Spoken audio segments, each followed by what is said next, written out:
Nigel Farage has warned the US president could lump the UK in with the European Union over the deal to hand the islands over to Mauritius. Donald Trump will put the UK, together with the European Union in their tariff regime, over the Chagos Islands deal, Nigel Farage has said.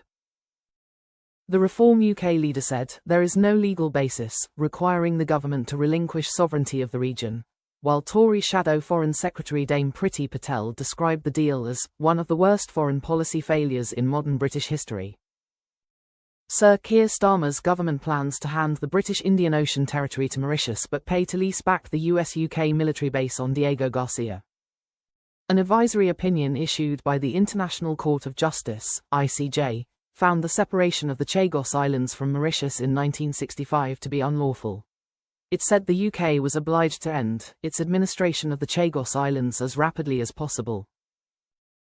During an urgent question in the Commons on Wednesday, Mr. Farage said an advisory judgment from the ICJ has no force of legal power whatsoever, adding, "Indeed, America disregard it so much they're not even members of it.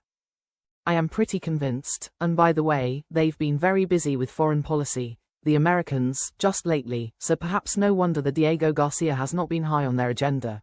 But when the Americans wake up to the fact that this has been done wholly unnecessarily, I wouldn't be surprised if we find ourselves together with the European Union in their tariff regime." Can the minister confirm there is no binding legal basis for this transfer of sovereignty whatsoever? Foreign Office Minister Stephen Doughty said, "We've been very clear, as indeed the previous government was, that this base was not on a secure footing, and this has been done in full agreement with the US national security apparatus."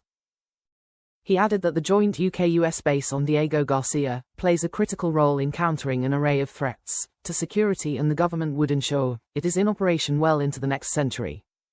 Dame Priti said the government was paying billions for the privilege of surrendering an absolutely critical strategic defense asset, which we operate together with our closest security partner.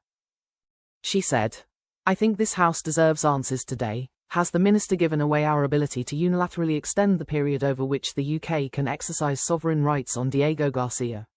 Because the Mauritius Prime Minister says he has. Has he given away our ability to exercise sovereign rights over Diego Garcia entirely?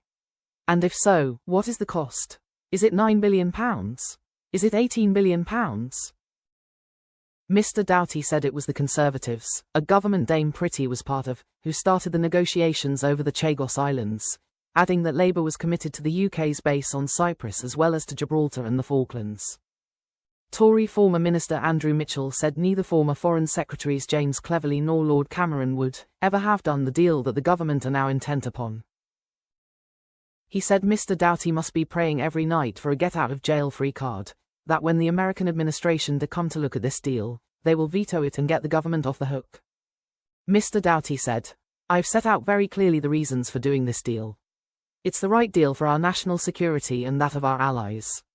We are absolutely engaged in constructive discussions with our US counterparts." Mr. Cleverly reiterated that neither he nor Lord Cameron would have agreed to the terms accepted by the government. "The point of a negotiation is not to get any deal but to get a good deal, and if you do not get a good deal, then you should walk away from the table, as we did," said Mr. Cleverly. Liberal Democrat MP Al Pinkerton said he was one of 3 MPs who had attended a meeting with a delegation of Chagosians visiting Parliament, who said they had not been in any way meaningfully consulted about this deal. Mr. Doughty said the government would continue to engage with Chagosian communities, and that the interests of Chagosians are very much at the heart of this agreement.